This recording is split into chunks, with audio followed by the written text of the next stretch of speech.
Please don't skip ahead yet. Hi, this is your friendly neighborhood 80 slasher librarian, JnBLaRue. Just need a moment of your time. A lot of people don't know, but we're not able to monetize the channel here on YouTube due to the fact that the copyright holders of the books I narrate, the movies we riff, they get the ad revenue, and also being a partner on YouTube involves a lot of rules and censorship, and to do so would make it where a lot of the content, the audiobooks, the riffs, would have to be heavily censored or deleted completely.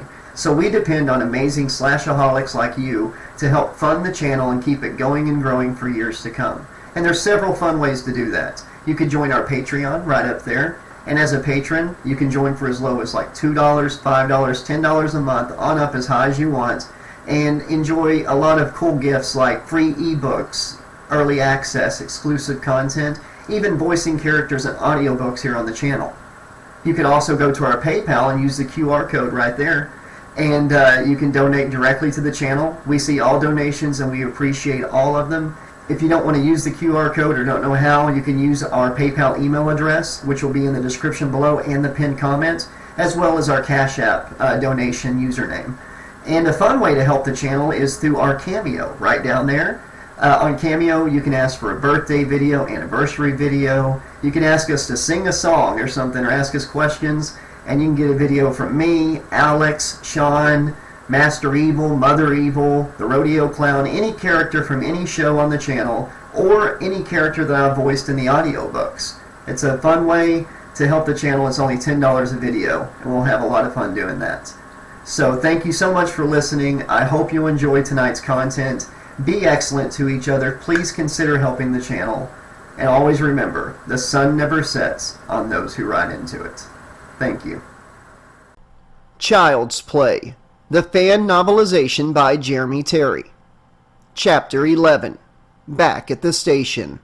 Detective Lieutenant Mike Norris sat behind his desk staring at a report he'd been trying to finish for the last 30 minutes, not seeing the words on the page, looking through to the white void behind. The events of the recent past played on the white expanse like a film projected on a movie screen. He saw Charles Lee Ray fall, fatally wounded by his bullet, the first person Mike had ever killed in the line of duty. Granted, Charles Lee Ray was no great loss, but it was no small matter to take a life. Mike still felt an icy chill around his heart when he remembered. He saw a shattered skylight and a cloud that wasn't a cloud, its throat choked with living lightning and the vilest thoughts. It was a cloud that saw through flesh and bone to the very soul, and oh, how it hungered. Mike closed his eyes, forcing the terrifying image away before it could take root and breed bad dreams. More images floated out of the darkness behind his eyelids. A broken window, a body bag, and the tearful faces of a child and his mother. Mike couldn't remember a time when he'd felt so heartsick as when he'd had to stand by and watch Andy Barclay taken away. What a day, he muttered, glancing up to the clock mounted on the wall above the door. He should have left 20 minutes ago. He looked back to the incomplete report and decided it could wait until the morning. He stood, grabbing his coat from the rack in the corner, and strode out into the hall and towards the precinct's front entrance. He paused on the sidewalk outside to fasten the top button of his jacket against the chilly evening air, and turned when he heard a car door slam to his left. He felt a strange flutter in his chest at the unexpected sight of Karen Barclay coming towards him. What was that? Guilt? Fear? That she would blame him for Andy's predicament? Or was it excitement at the chance to see her again? "Lieutenant Norris!" Hello, Mrs. Barclay. What are you doing back here? She skidded to a stop in front of him and gripped his arm. "Andy was telling the truth. Chucky is alive and he killed Maggie and Eddie Caputo." Wow, Mike thought. I don't know what I was expecting, but it certainly was not that. Excuse me?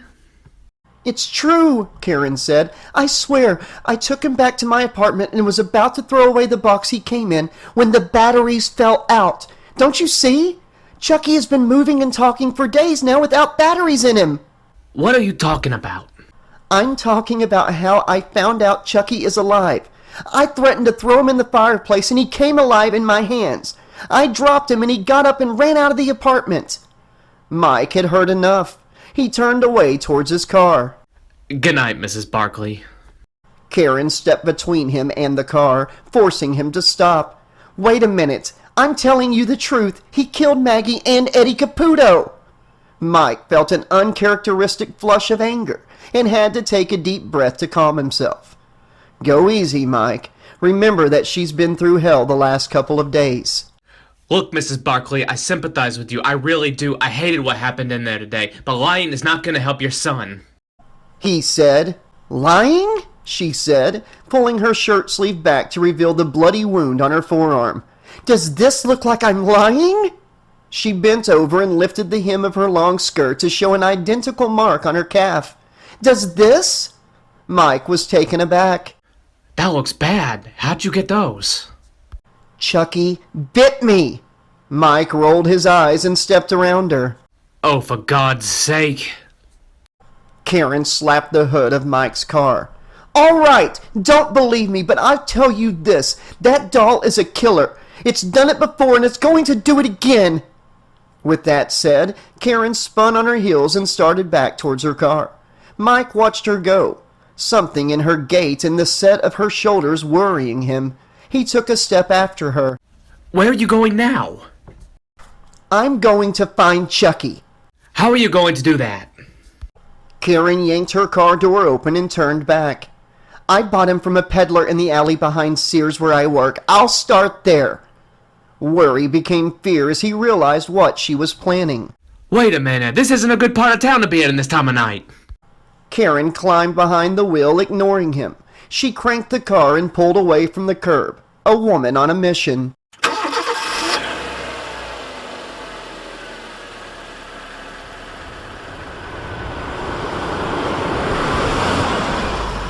Mrs. Barclay!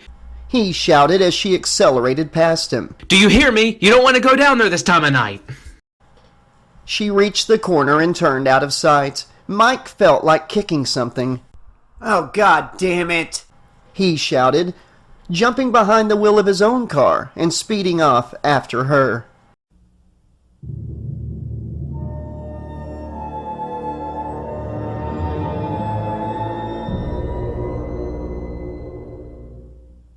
Chapter 12. The Peddler. Karen walked the seedy back alleys of Chicago, past steaming, stinking sewer drains and equally smelly people. They watched her from the shadows with dull, downtrodden eyes that spoke of utter madness and crushing despair. She felt their gaze like a physical weight. Did they hate her for the things she had that they did not? Did they covet the warm coat she pulled tight against the numbing chill? These forgotten dregs truly lived life on the razor's edge, not knowing where their next meal would come from or if they would be safe when they lay down their heads to sleep. A snowflake drifted down past her nose, and she had the realization that some of these people might freeze to death before the winter was over. She crossed the street towards a ramshackle gathering of lean-tos that had been erected in a vacant alley between two shuttered businesses and tentatively approached their occupants. The woman in the right shelter fled before her, muttering in response to voices only she could hear. An old man with a tangled beard watched her go with a shake of his head and then turned to Karen. What are you doing down here by yourself, miss? Don't you know there are crazy folks roaming these streets? I need your help, Karen said. I'm looking for a clean-shaven man with black hair and really bad teeth. He sells things out of a shopping cart around here. Have you seen him? Can't say that I have or haven't, replied the old man. People around here tend to mind their own business most of the time. It's safer that way. Oh, please try to remember. He's taller than me and he wears a long black coat. It's really important that I find him. The old man studied her for a moment, running grimy fingers through his knotted beard, and then he pointed behind her. Go down that direction a couple of blocks. There's another lot like this one where a bunch of people like to get together to drink and sit around a fire. You might find who you're looking for there. Karen thanked him and pressed on, the echoes of her footfalls keeping pace with her as she went. She had the strangest feeling that she was being followed, but there was no one there when she turned around. Could it be Chucky? He was certainly small enough to avoid being seen, but why would he follow her? She came to the clearing a couple minutes later and paused on the sidewalk. An outsider in their desperate world. There were perhaps 20 of them, men, women, and a few children, huddled close about burning barrels of trash and scavenged wood. She scanned each face, looking for the peddler. She finally caught sight of him near the rear of the lot, his arm draped around the shoulders of a middle-aged woman with the careworn face of an 80-year-old. He saw Karen staring at him and disengaged himself from the woman. "Hey!" Karen called. "You, over there!" The man was no innocent, and he turned to flee, fearful of reprisal for any number of misdeeds he'd committed in the past. She chased after him, her hands held out before her to show him she was unarmed, and cornered him between a junk car and the wall of a building. "Don't run," Karen said. "I just want to talk to you. Don't you remember me? I bought a doll from you behind Sears department store a couple days ago."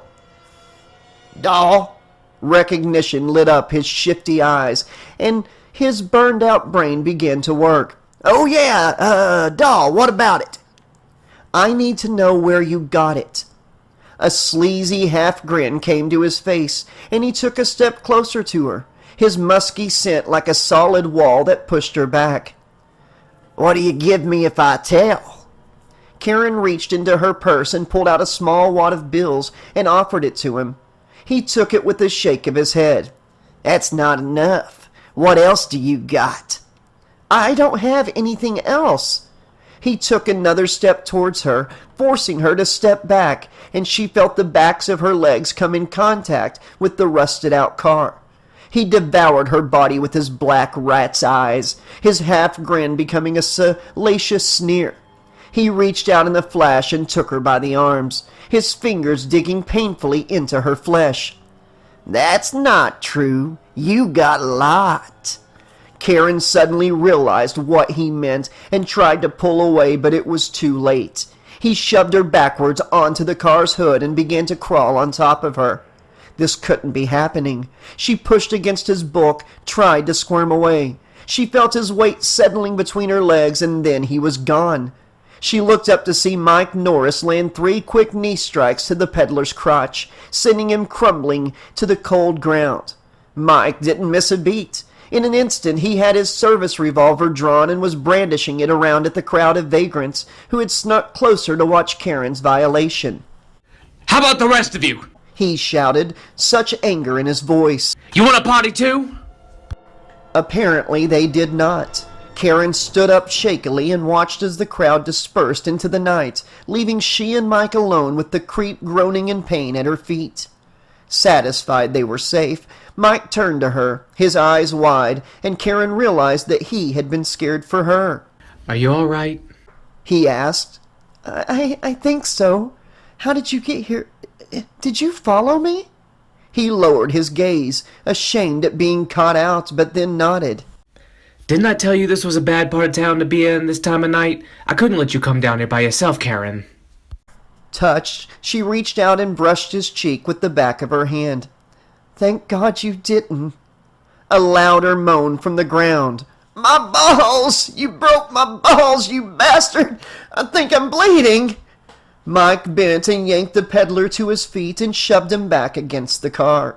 The gun aimed at the sky, yet clearly visible to the man. That was far less than you deserved, asshole. Now you gonna answer the lady's question? Where did you get the doll? I don't know nothing about no doll. Mike lowered the gun until it was pointed directly at the man's throbbing testicles. You aren't gonna be knowing anything about anything in another minute unless you stop talking. The man shook his head and then froze as he heard Mike thumb the revolver's hammer back. Okay, man, okay. I got it at the burned-out toy store on Wabash.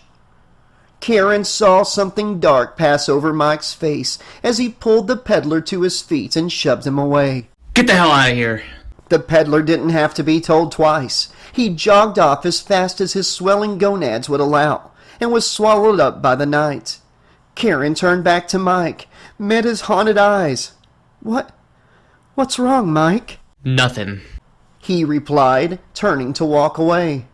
Now wait a minute, she said as she grabbed his arm and forced him to stop.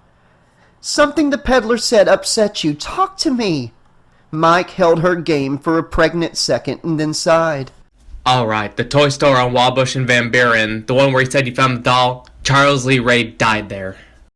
Karen frowned, sure that she was missing something important. Who? The Lakeshore Strangler? That man was partners with Eddie Caputo. Karen spun on her heels, headed for the street. It was Mike's turn to pull her to a stop. Where are you going now? She shrugged out from under his hand. To Wabash and Van Buren. Why? There's nothing there. Just an abandoned wreck of a store. She tried to pull away again, and he held her tight, refusing to let her run off into danger again. Oh, why, you don't believe me? It was struck by lightning the night Charles Lee Ray died. Karen finally stopped struggling and turned to face him. How do you know that? Because I was there. I'm the one who killed him. Silence fell between them, and Karen saw pain etched in the lines of his handsome face. Why didn't you tell me? Mike looked away towards the cloudy night sky and shrugged. It's not exactly the kind of thing you tell someone. I did what I had to do, but I'm not proud of it. He reached out to take her arm again, and this time she let him. Come on, let me walk you back to your car so we can get out of here. Okay, she said, beginning to walk with him. But tell me something. Did he say anything? Anything at all? Who? Did Charles Lee Ray say anything before he died? Yes. Mike said. He threatened to kill me and Eddie Caputo. They reached the sidewalk and turned left up the street. Karen strode beside him, her mind full of confusing and terrifying possibilities.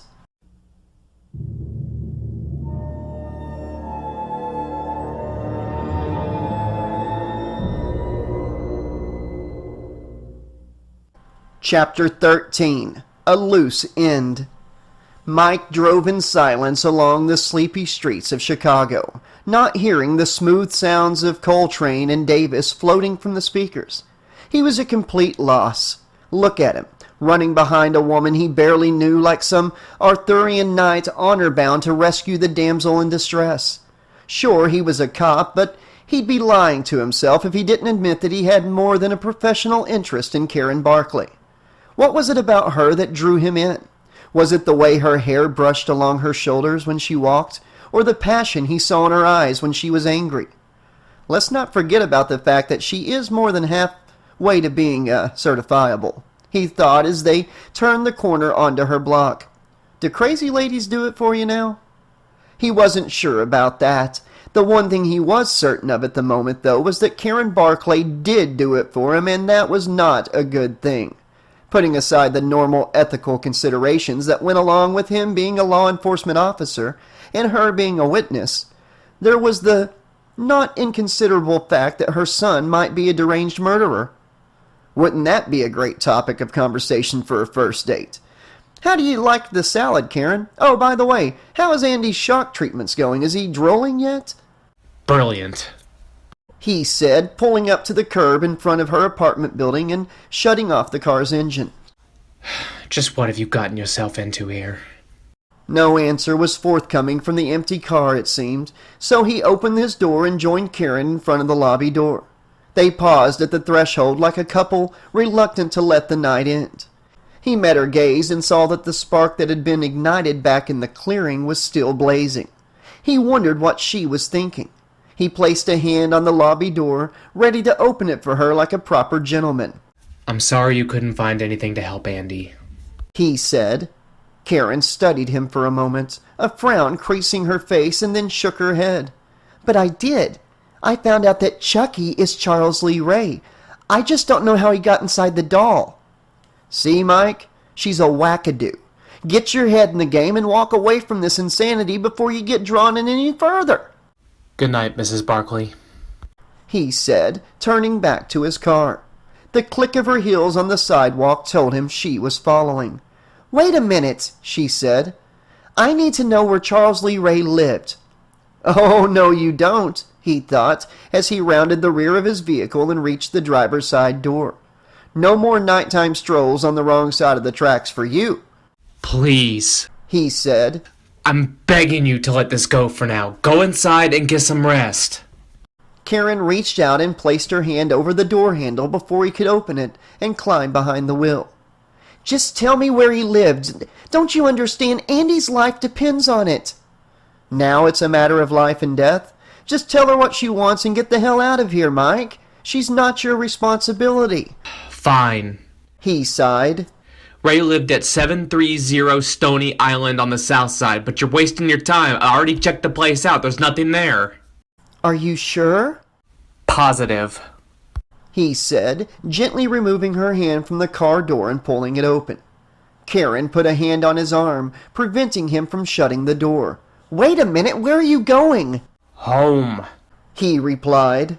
To get some sleep. Her grip grew tighter, almost painful through the fabric of his coat, holding him in place. You can't do that. Can't you see? You just said it back at the clearing. Chucky killed Eddie Caputo, so that leaves you. That's it! Mike cried, pulling his arm out of her grasp. I've had enough! Karen put her hand on the open car door. I'm telling you the truth. Why won't you believe me? Because I'm sane and rational, Mrs. Barclay. Sane and rational. Dead people stay dead, souls don't get stuck inside children's toys, and clouds can't see you. Clouds? What? Shit, he thought. Your own crazy is starting to show, buddy. It's nothing. He said, gripping the car door. Do you mind letting go? All right, she shouted, slapping the car's roof. All right. Do you remember what you said to me in my apartment the night Maggie died? You said you don't like loose ends. Well, I'm a loose end. You can't just let go of what I said tonight without checking it out. Sure I can. He snapped. Watch your fingers. He pulled the door to, forcing her to let go, and then rolled the window down. She stood just outside, her chest raising and falling rapidly, her eyes wide with anger and fear. He hated seeing her that way, but enough was enough. Mike! For the last time, good night. He said, cutting her off before she could build up another head of steam. He cranked the ignition and pulled away. He watched her grow small in his mirrors, hoping to see her head inside before he turned the corner and she vanished from his sight. She didn't. Well, so what? You already decided that she wasn't your responsibility anymore, right? That's right. He muttered. John Coltrane and Miles Davis had been replaced by a more contemporary artist on the radio. He reached out to turn up the volume, hoping the blaring horns would drown out his racing thoughts. I'm a loose end. You can't just let go of what I said tonight without checking it out. Sure I can. You're not a loose end. You're batshit crazy. You're out of your pretty little mind. He came to a red light, reached to turn on his blinker, and hesitated. Home and sleep lay to his right. The police station and insanity lay to his left. The choice was simple, right? Chucky killed Eddie Caputo. That leaves you. The passion in her eyes, the wounds on her arm and leg, just the right size to have been made by that little doll's mouth. Shit. He muttered. The light turned green and he turned left, headed towards the station.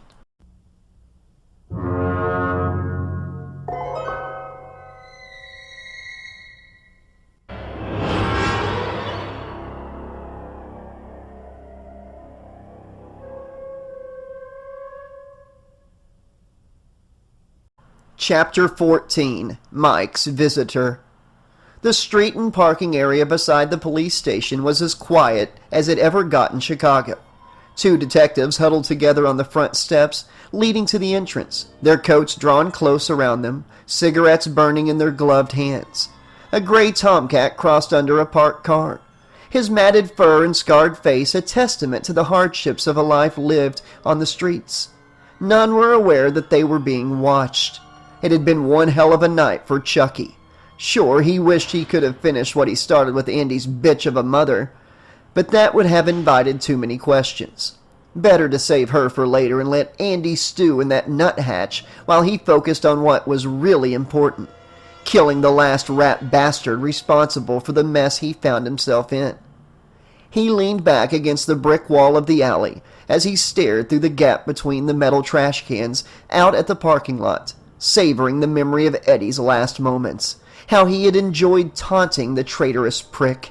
The look of shock and terror on his face had been priceless.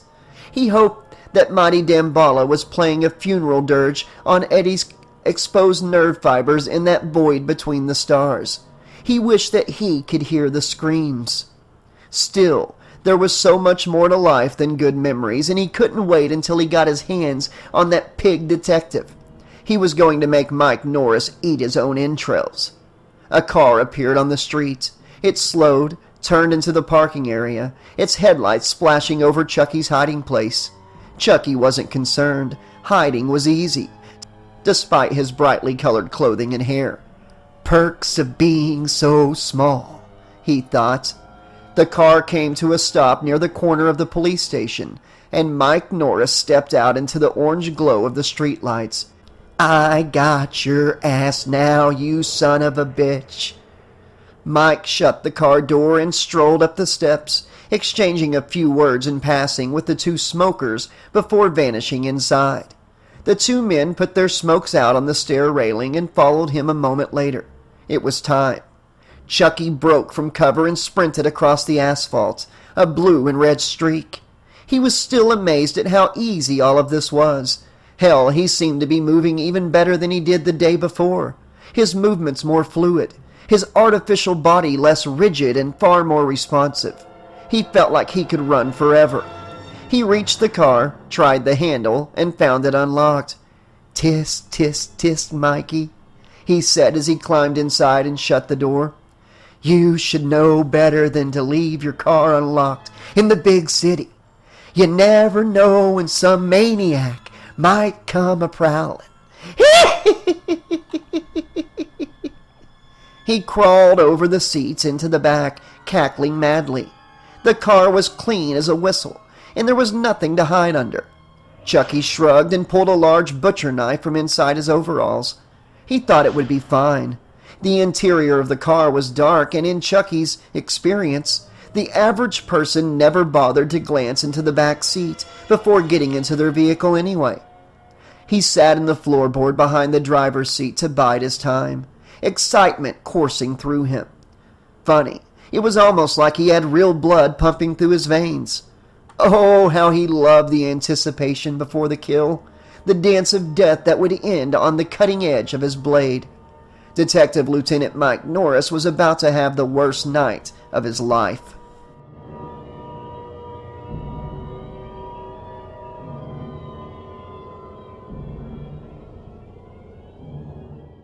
Mike strode into his dark office and went to the rusty filing cabinet without bothering to turn on the light, incredulous that he was entering Karen Barclay's madness. He knew what he should do. He should turn around, get into his car, and drive straight home. He'd pour himself a nice glass of bourbon, put a jazz record on his old turntable, and settle into the couch where he'd busy himself with forgetting the whole sorry mess. Sure, he thought, as he slid the file drawer open and fished out the file marked Charles Lee Ray. What is it about her? She's gotten under your skin like a splinter so deep you can't dig it out. Maybe, but wasn't there more to it? There was the cloud to consider. Perhaps there was more to the world than fit in his small view of it. Maybe it was Karen Barclay's eyes. He found himself seeing them printed on the inside of his own each time he closed his eyes, no matter how much he tried to convince himself that it was a very bad idea. Right, He muttered to the empty office as he shut the drawer. it's a horrible idea. But I do wonder what it would feel like to see her smile. It would feel incredible, you damn fool. You still shouldn't go there. Mike walked out of his office and down the hall towards the police station's entrance, his heart hammering in his chest. This was all new ground for him. Normally, he was so sure of his path. He was a decisive, take-charge kind of guy. And the fact that he was floundering made him feel like an iron band was wrapped tightly around his broad chest. He passed through the front doors and down the steps, shivering in the blast of frigid air that chapped his face. He crossed to the parking area and climbed behind the wheel of his car, tossing the case file on the seat beside him and starting the car. Music filled the cabin, and he found that it could reach his heart now, calming his frayed nerves. He shifted the car into drive and pulled out of the parking lot into the street. His stomach rumbled, and he realized he'd skipped dinner with all the evening's excitement. He passed a Chinese restaurant, considered stopping, and decided he could do without the heartburn. I wonder if Karen would like to go get some Chinese with me sometime, after all this blows over. Thelonious Monk gave way to Duke Ellington, and Mike found himself snapping his fingers to the beat. There was just something about jazz that spoke to his soul. He fished a cigarette from the pack in his jacket, and pushed the car cigarette lighter into its slot to heat the coil. Something shifted behind him, and suddenly Mike found himself struggling with the set of jumper cables that had been wrapped around his neck. "Surprise, asshole!" Chucky crowed as he dug his feet into the back of Mike's seat and pulled on the cables with all of his strength. Mike glanced into the rearview mirror above the dash, saw bright red hair, plastic freckled cheeks, and the brightest blue eyes. Jesus Christ, Karen was telling the truth! The little bastard's alive! Mike let the unlit cigarette fall to the floorboard, and he reached behind him with the hand not clutching the wheel, trying to grab his demonically cackling Harrier. Chucky pulled harder, and the car veered onto the sidewalk, sending trash cans flying through the air. Mike guided the wheel back to the street with one hand and gripped the cable with the other. There was no give. His lungs were on fire. He couldn't breathe. "Isn't this fun, Mikey?" Chucky howled. "Bet you wish you hadn't fucked with me now." Black stars were exploding at the corners of Mike's vision, threatening to eclipse the world. He had 10 seconds, maybe less, before the dark took him. He flailed out with his hands, seeking anything he could use. He felt a round knob against his fingertips. It was the lighter. He yanked it free from the dashboard and jammed it backwards. He felt it strike something hard, heard a sizzle, and the doll scream. Chucky dropped out of sight, releasing the cables. Mike yanked them free and took in a ragged breath. The stars receded as his oxygen-starved brain came back to life. "I've got to pull over before he finds something else to strangle me with. I can't fight him like this." He gripped the wheel, put his foot on the brake pedal, and then yelled as agony flared in his lower back. He leaned away from the seat, looked back to see the business end of a butcher knife sticking out, its tip crimson with his blood. "Oh, shit!" The blade plunged again and again, missing him by millimeters. It withdrew from the seat back, and a second later it emerged from the seat a half an inch from Mike's crotch. Mike jumped up, pushing against the back of the seat, his feet on the dashboard, desperately holding himself just out of reach of the knife. The blade jabbed up over and over again, seeking his buttocks and thighs. Mike reached down, trying to grab Chucky or the knife, the road completely forgotten. A flower of pain bloomed across his palm as Chucky slashed him, drawing blood. Mike pulled his hand back just as Chucky's upper body emerged from beneath the seat. "Let's go for a ride, Mikey." The doll slammed his hand down on the gas pedal, sending the vehicle charging forward into the side of a car parked along the curb. Mike's car careened off in a shower of sparks, took out a mailbox, and screamed on. Mike slammed his foot down on the brake pedal, fighting with Chucky, but it was no good. Chucky was far stronger than he should be and easily pushed Mike's foot away. The car mounted the curb, and Mike looked up in time to see the corner of a building looming large. He opened his mouth to shout, and the car's hood slammed the building, sending the vehicle careening to the side in a shower of mortar and falling bricks. The slide turned into a roll, and suddenly Mike's world flipped upside down. He hit the door, the roof, the seat. The first thing he was aware of was the steady ticking of the car's stalled engine as it began to cool, and the tires spinning on and on as if they would never stop, as if they had become impromptu perpetual motion machines. The next was agony in his back and head. He opened his eyes and saw that the car had come to rest on its roof, with him staring up at the shredded car seat. He groaned, turned his head, and saw the murderous visage of the good guy doll holding the butcher knife over his head. "Hiya, Mikey!" Chucky cried gleefully, lunging forward, intent on burying the 8-inch knife in Mike's face. Mike jerked his head to the side at the last instant, felt the blade carve a shallow gash above his ear before it was embedded in the car's frame. Mike reacted instantly, trying to grab Chucky, but the doll was far too fast. "Hidey-ho, motherfucker!" Chucky crooned as he skittered through the broken passenger side window, out, and vanished out into the shadows. "Bet you can't catch me!" Footsteps all around. Mike reached inside his jacket and drew his revolver from its holster. He glanced back and forth, trying to see every direction at once. "That won't do you any good, Mikey," laughed Chucky. "You can't hurt me."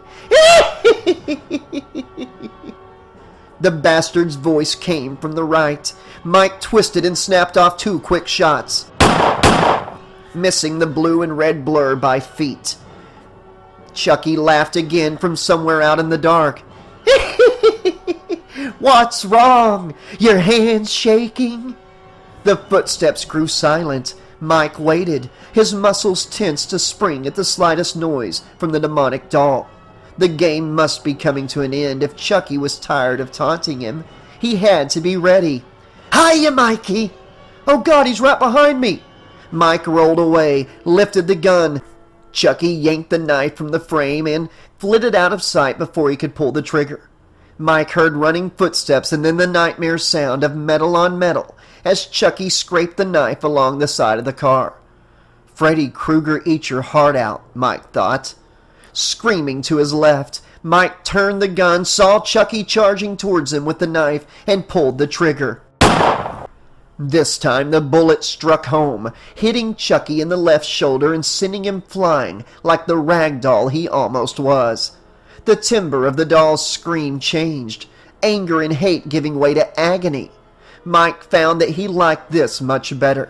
He leaned up, craning to see where the doll had landed, and caught a glimpse of him fleeing along the street, impossibly fast. He was swallowed by the night in seconds, leaving Mike alone in the ruined hulk of his battered car. Mike watched a moment longer, unsure if this was another trick, and then let his head fall back onto the car's roof. "What a night," he muttered, closing his eyes.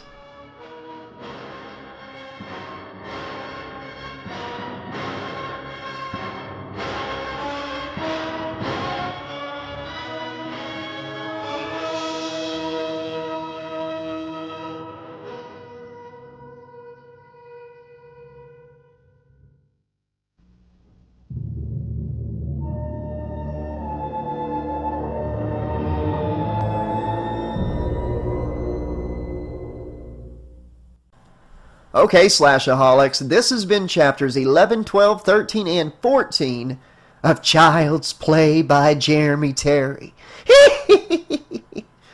Sorry. I love doing the Chucky laugh. But anyways, Jeremy's doing an amazing job with this book. Sorry it took me a minute to get back to it. That's why I gave you all some extra chapters tonight. Really enjoying the story so far, you know, just like I love the movie. I enjoy the back and forth between Mike and Karen. You know, as somebody that's seen the movie so much and loved the series, it's like, come on, dude, just believe her. But, you know, you put yourself in that situation, that's one of the last things you're going to believe, you know, in that moment. I really enjoy how Jeremy, how do I put it? Jeremy gave us, like, the perspective of Chucky, you know, watching and stalking Mike at the police station.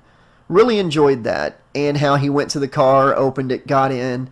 Just getting into Chucky's head at all has been a lot of fun in this book.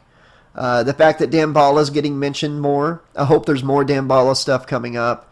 That's such a rich lore to dig into, and I'm glad that Jeremy's you know, got the guts to give us stuff that wasn't in the movie. I know some authors that write some of these fan novelizations and stuff, they're afraid to use their own creative input, but I really appreciate what Jeremy's doing by going against that norm and, you know, not just writing a shot-for-shot novelization of the movie, but giving us a little more, you know, just enough that it's like a whole new experience.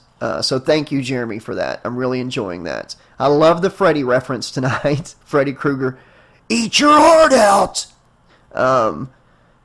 yeah, so this has been a great book so far. I cannot wait to jump back into it again after tonight. Let me know what you all thought of tonight's chapters in the book so far, I should say.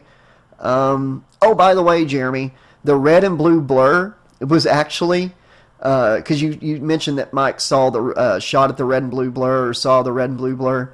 That was actually the name of Superman on Smallville, the TV show.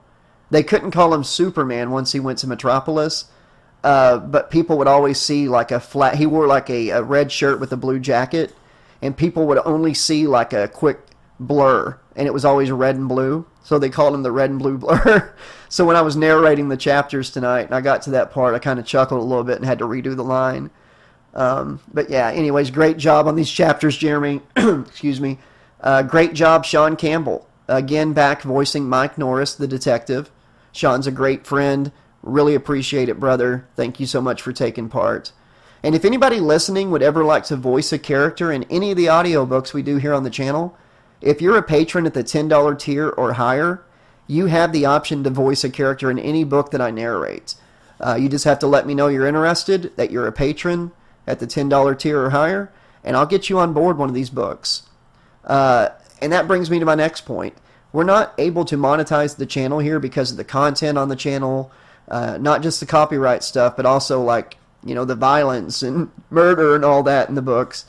We would have to really tone down the channel and censor a lot of stuff to get monetized, and that's just not going to happen. So if you enjoy what I do here on the channel and you appreciate how I'm making all these books available, please consider donating to the channel by joining the Patreon. You can also donate on PayPal, Cash App, or you could get a cameo video from me or anybody on the channel. You could get a cameo video from me in the voice of Chucky, you know, in the character of Chucky or Freddy or anybody that I've voiced. It's only $10 a video, and it would be a lot of fun. All the information on how to help the channel these ways are in the description below. I'll be back very soon with more. Until then, this has been your friendly neighborhood 80s slasher librarian saying, thanks for listening, be excellent to each other, always remember the sun never sets on those who ride into it, and... I can't think of a thing to say. Fuck it. You can't keep a good guy down.